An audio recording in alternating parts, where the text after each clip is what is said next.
आज मैं बहुत देर तक सो गया। मुझे उठने में बहुत देरी हो गई। अगर मैं जंगल में जल्दी से लकड़ियाँ इकट्ठा करने नहीं गया तो बहुत देर हो जाएगी और मैं बाजार में ज़्यादा लकड़ियाँ भी नहीं बेच पाऊँगा और मेरे पास पैसे भी नहीं ज़्यादा हो पाएंगे। मुझे शाम होने से पहले लकड़ियाँ लेकर जंगल से वापस आना होगा। इतना सोचकर मोहन जल्दी जल्दी से जंगल में जाता है।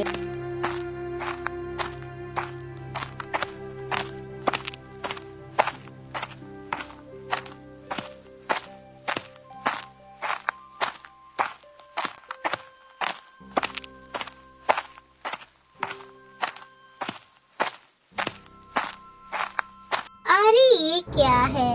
बड़ी अजीब संदूक है। जैसे लग रहा है कि ये कितनी साल पुरानी है। इतना बड़बड़ाकर रोहन संदूक को अपने पास रख लेता है और जल्दी जल्दी से लकड़ियाँ का गट्ठर लेकर बाजार में बेचने चला जाता है, मगर आज भी लकड़ी ज़्यादा नहीं बेच पाता है और पैसा भी ज़्यादा नहीं कमा पाता है। ये सब देखकर रोहन बहुत उदास हो जाता है। आज भी लकड़ियाँ कुछ अच्छा खासा नहीं बिकी, जिसकी वजह से अच्छे पैसे नहीं मिल सके। हे ऊपर वाले, तो मुझे अब कितना सताएगा। अब मैं घर जाकर अपनी पत्नी मीरा को क्या जवाब दूंगा कि आज भी मेरी लकड़ियाँ अच्छी खासी नहीं बिकी, जिसकी वजह से ज़्यादा पैसा नहीं मिले।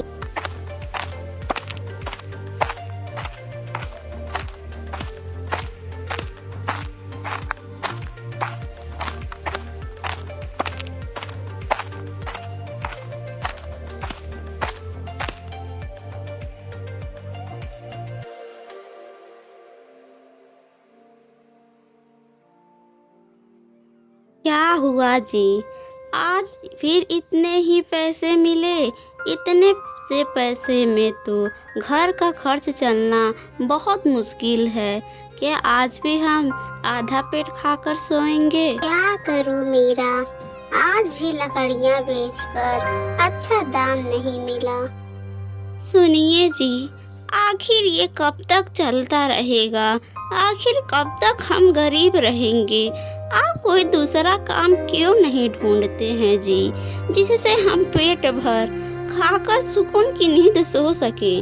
तुमको तो पता है ना कि मैं कोई काम के लिए दूसरों के पास जाता हूँ तो कोई भी मुझे अच्छा पैसा नहीं देता। अब तुम ही सोचो मैं क्या करूँ। कल सुबह मैं जंगल में जाकर अधिक से अधिक लकड़ियाँ इकट्ठा करूँगा और उसे बाजार में बेच के कम से कम अच्छा पैसा कमाऊँगा। अच्छा ये सब छोड़ो, मुझे बहुत जोरों की भूख लगी है। जो कुछ घर में बना है उसे मुझे जल्दी से दे दो, मैं खाऊं, क्योंकि मुझे बहुत जोरों की भूख लगी है। कल सुबह देखेंगे कि क्या करना है। ठीक है जी, अभी लाई।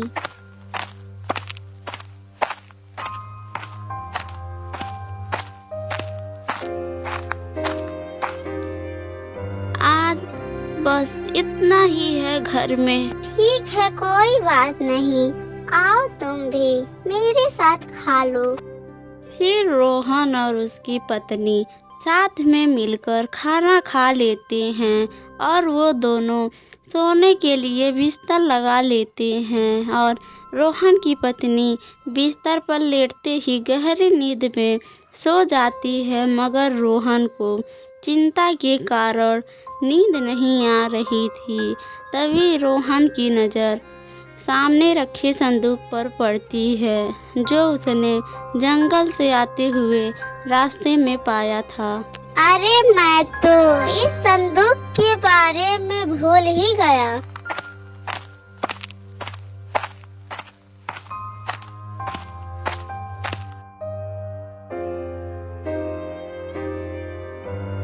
बड़ी ही अनोखी संदूक है। और फिर रोहन उस संदूक को खोलकर देखता है तो उसमें एक पत्र मिलता है, जिसे निकालकर रोहन पढ़ने लगता है। आज तुम्हारा भाग्य बदलने वाला है। कल सुबह होते ही तुम्हें बहुत सारा अनमोल खजाना मिलने वाला है, जिसके कारण तुम बहुत अमीर हो जाओगी। अब तुम गरीबी में नहीं जियोगे। भला ऐसा कुछ होता है क्या जो इस पत्र में लिखा है असल में हो जाए? तभी संदूक से एक तेज रोशनी निकलती है, जिसके वजह से रोहन उस संदूक के अंदर चला जाता है, जो एक अनोखी दुनिया होती है।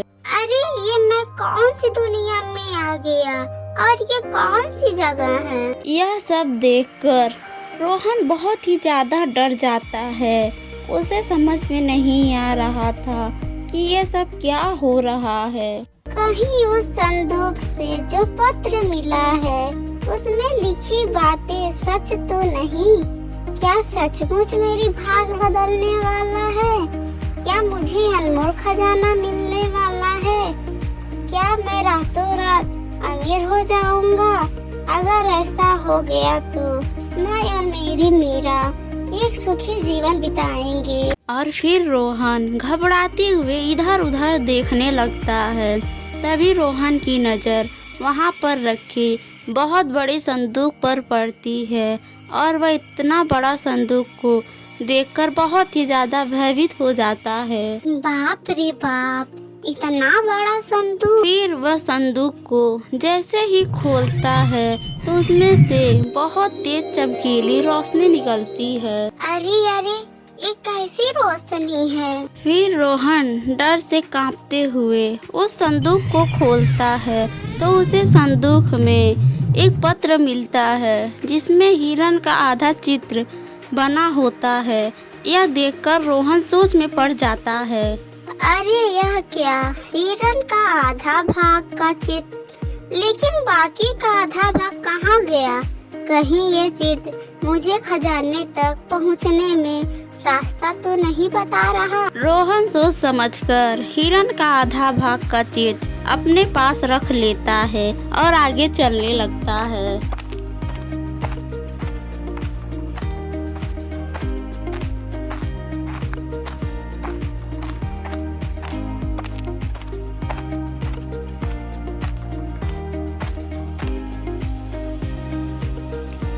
अरे कहीं ये चित्र का आधा भाग तो नहीं, जो चित्र का आधा भाग मेरे पास है?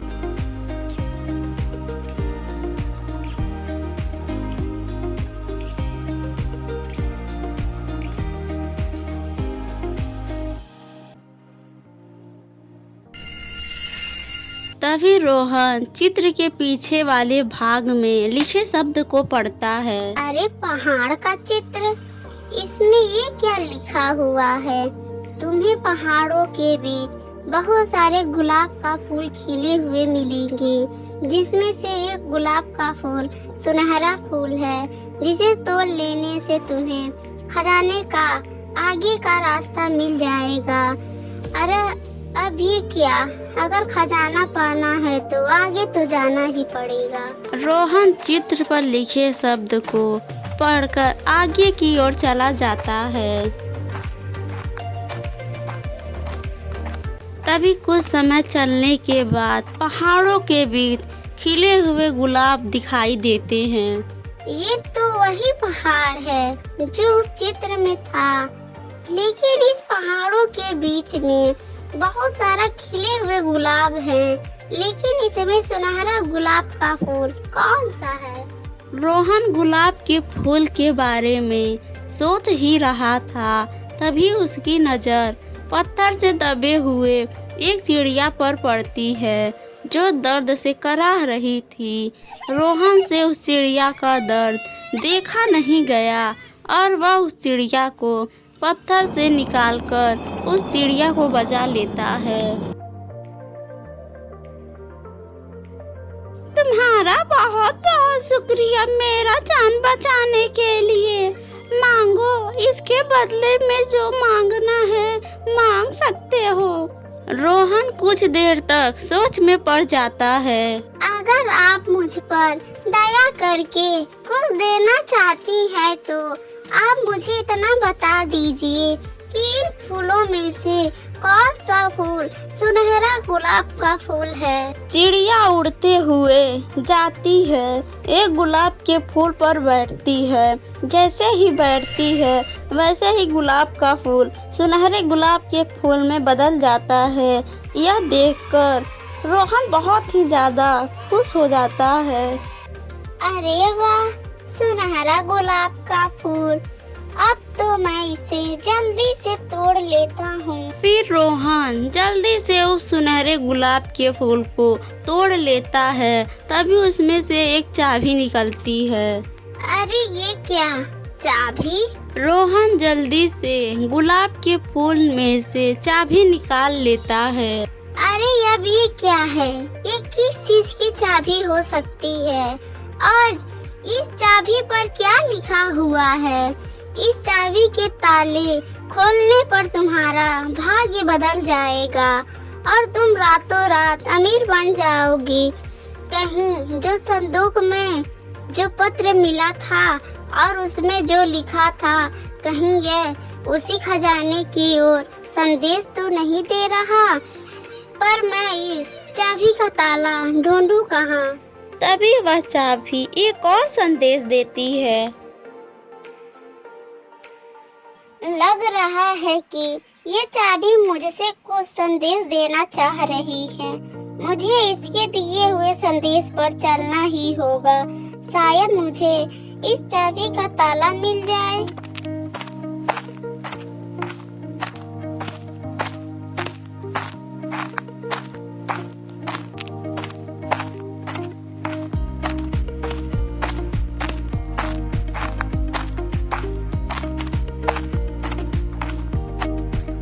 शायद ये वही ताला है जिसकी चाबी मेरे पास है।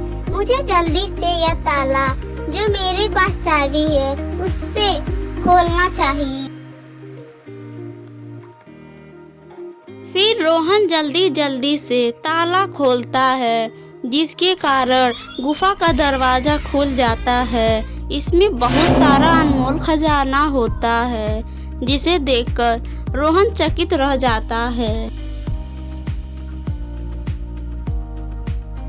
इतना सारा खजाना, वो भी इस गुफा के अंदर। रोहन अभी खजाने के बारे में सोच ही रहा था, तभी एक आवाज रोहन को सुनाई देती है। ये सारा खजाना तुम्हारा है, तुम सारा खजाना ले जा सकते हो। रोहन उस खजाने में से कुछ ही सोना उठा लेता है। मैं इतना सारा सोना लेकर क्या करूँगा?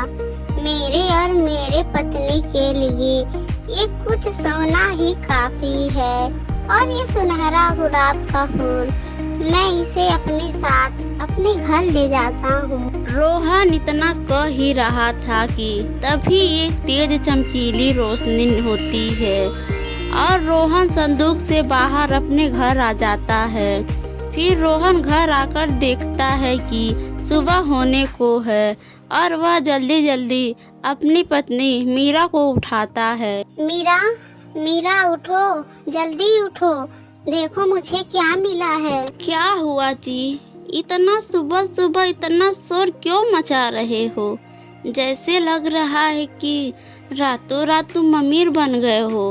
अरे मीरा, पहले नींद से उठकर तो देखो, मुझे सचमुच खजाना मिला है। मीरा इतना सुनकर जल्दी से अपना आंखें खोलकर देखती है तो सच में रोहन के पास सोना और सुनहरा गुलाब का फूल होता है, जिसे देखकर मीरा चकित हो जाती है।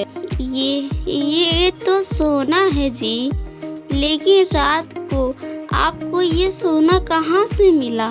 लेकिन आप तो सो रहे थे ना, फिर ये इतना सोना कहाँ से मिला? रोहन मीरा को जादुई संदूक के बारे में सब कुछ बता देता है। आप भी ना जी बहुत बड़े बेवकूफ़ हैं। जब आपको इतना सारा खजाना मिला था तो आप कुछ ही सोना क्यों लेकर आए हैं?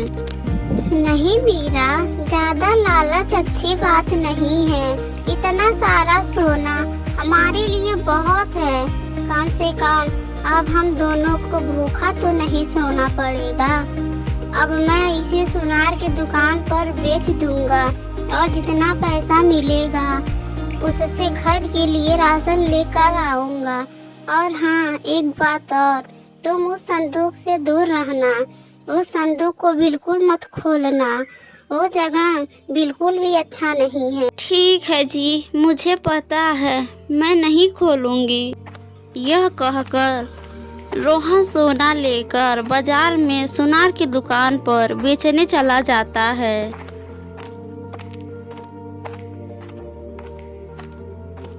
लेकिन उसके चले जाने के बाद रोहन की पत्नी के मन में लालच आ जाता है। ये भी ना बिल्कुल भी समझदार नहीं है, एकदम बेवकूफ है। अपने सामने इतना खजाना होते हुए भी बस लाए थोड़े से ही सोना। इनके घर आने से पहले मैं संदूक खोल लेती हूँ और वह सारा खजाना लेकर आती हूँ। फिर मीरा रोहन के मना करने के बाद भी जल्दी जल्दी संदूक खोलकर उसमें से पत्र को देख लेती है और उसे पढ़ने लगती है और वह उसके अंदर चली जाती है। अरे वाह, मैं तो इस अनोखी दुनिया में आ गई, लेकिन वह अनमोल खजाना कहाँ मिलेगा? तभी उसे एक और संदूक मिलता है। वह उसे खोलती है, तभी संदूक के अंदर से वह पत्र मिलता है जिसमें चित्र का आधा भाग होता है जो रोहन को मिला था। अरे ये क्या, यह चित्र का तो आधा ही भाग है, लेकिन इसका आधा भाग कहाँ मिलेगा? एक काम करती हूँ, मैं इसे अपने पास रख लेती हूँ। फिर मीरा चित्र का आधा भाग लेकर आगे चली जाती है और कुछ दूर चलने पर जब उसे थकान होने लगता है तो वह एक पेड़ के नीचे बैठकर आराम करने लगती है। तभी उसकी नज़र पेड़ पर लटका हुआ चित्र का आधा भाग पर पड़ता है। अरे ये चित्र कैसा है? कहीं ये वही भाग चित्र का तो नहीं जिसका आधा भाग मेरे पास है? तभी मीरा उस चित्र का आधा भाग अपने पास चित्र से जोड़ देती है और वह चित्र पूरा हो जाता है। अरे वाह, ये तो चित्र मिल गया। इसका मतलब अब मैं खजाने तक बहुत जल्द पहुंच जाऊंगी। तभी उसकी नज़र चित्र के पीछे लिखे शब्दों पर जाती है जिस पर पहाड़ का चित्र बना होता है, जिस पर लिखा होता है कि तुमको पहाड़ों के बीच से सुनहरे गुलाब का फूल तोड़कर लाना होगा, जिसके बाद तुम्हारा तकदीर बदल जाएगा। अरे वाह, मेरा तकदीर बदल जाएगा। फिर वह पहाड़ों की खोज में निकल जाती है। तभी उसे वह पहाड़ दिखाई देता है जिस पर बहुत सारे गुलाब के फूल खिले हुए थे। अरे वाह, पहाड़ भी मिल गया और गुलाब का फूल भी। पर इतना सारा गुलाब के फूलों में से कैसे पता चलेगा कि सुनहरा फूल कौन सा है? तभी उसे पहाड़ों के बीच एक पत्थर से दबी हुई चिड़िया दिखाई देती है जो दर्द से कराह रही थी और वह उसकी ओर जरा ध्यान नहीं देती है और सुनहरे गुलाब का फूल ढूंढ रही थी। तभी वह चिड़िया कहती है, कोई मुझे पत्थर से बाहर निकालो, नहीं तो मैं मर जाऊंगी। कोई मेरी मदद करो, मुझे इस पत्थर से बाहर निकालो। मीरा चिड़िया को पत्थर के नीचे दर्द से चीखते हुए देखती है, लेकिन फिर भी उसे पत्थर से बाहर नहीं निकालती है। मुझे पता है कि सुनहरा गुलाब का फूल कौन सा है। इतना सुनते ही मीरा चिड़िया को पत्थर से बाहर निकाल देती है। फिर चिड़िया उड़ती हुई जाती है और गुलाब के फूल पर बैठती है। चिड़िया जैसे ही गुलाब के फूल पर बैठती है, गुलाब का फूल सुनहरा फूल हो जाता है। अरे वाह, मिल गया सुनहरा गुलाब का फूल। फिर वह सुनहरे फूल को तोड़ लेती है, जिसमें एक चाबी होता है, जिस पर लिखा होता है, इस चाबी का ताला मिलते ही तुम्हारा तकदीर बदल जाएगा। अरे वाह, खजाने का चाबी मिल गया। फिर मीरा संदेश पाते ही उसी दिशा में चली जाती है और एक गुफा के पास पहुंच जाती है।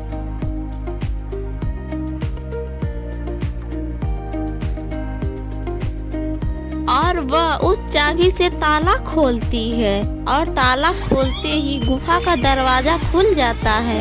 गुफा के अंदर इतना सारा खजाना देखकर मीरा की आंखों के सामने अंधेरा छा जाता है।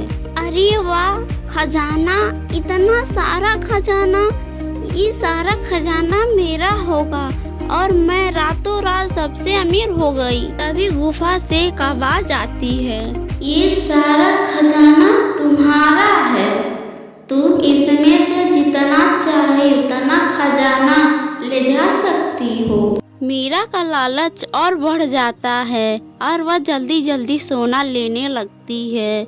मीरा की लालच के कारण गुफा का दरवाजा बंद हो जाता है। अरे दरवाजा कैसे बंद हो गया? अब मैं घर कैसे जाऊंगी? मीरा डर के कारण जोर जोर से चीखने व चिल्लाने लगती है, पर कोई भी उसकी आवाज को सुन नहीं पाता है। और रोहन घर जब पहुंचता है तो देखता है कि उसकी पत्नी घर पर कहीं दिखाई नहीं दे रही है। वह तुरंत समझ जाता है, लगता है मेरी पत्नी ने संदूक खोला था और अनोखी दुनिया में चली गई है। हे ऊपर वाले, अब क्या होगा? अब मैं क्या करूं? पर वह संदूक कहाँ गई? हे ऊपर वाले, अब मैं मीरा को कहाँ ढूंढूं? तभी उसकी नजर सुनहरे गुलाब के फूल पर पड़ती है और वह सुनहरे गुलाब के फूल को लेकर अपनी पत्नी को ढूंढने चला जाता है।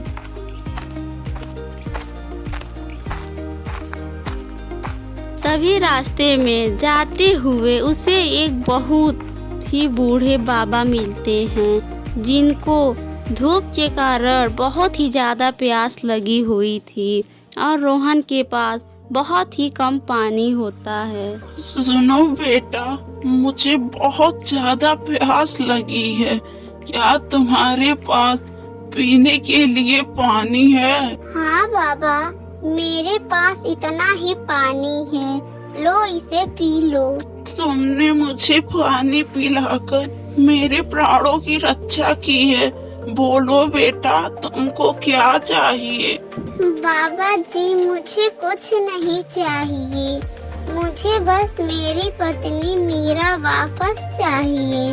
वह जादुई संदूक के अंदर चली गई है, अब वो संदूक भी नहीं मिल रहा है। तभी वह बूढ़ा आदमी एक राजा में बदल जाता है, जो परी लोग का राजा होता है। ओ मेरी ही जादुई संदूक थी, तुम एक अच्छे व मन के साफ इंसान हो, इसलिए तुम उस जादुई संदूक से बाहर आ गए।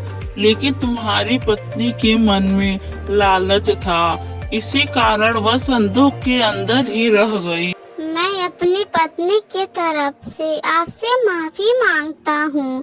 आप उसकी भूल समझकर उसको माफ कर दीजिए और आप उसे जादुई संदूक से बाहर निकाल दीजिए। यहाँ से पूर्व दिशा में जाने पर तुम्हें एक पहाड़ मिलेगा। यह सुनहरा गुलाब का फूल तुम वहीं पर रख देना, जिसके बाद तुम्हारी पत्नी जादुई संदूक से बाहर आ जाएगी। आपका बहुत बहुत शुक्रिया। फिर रोहन पूरब दिशा में जाकर पहाड़ पर वह फूल रख देता है और देखता है कि उसकी पत्नी उसके सामने होती है। मीरा तुम ठीक हो ना? मुझे माफ कर दो, मेरी लालच के वजह से आपको इतना परेशानी झेलना पड़ा। मुझे आज के बाद कुछ नहीं चाहिए जी। मैं किसी चीज़ के लिए लालच नहीं करूँगी।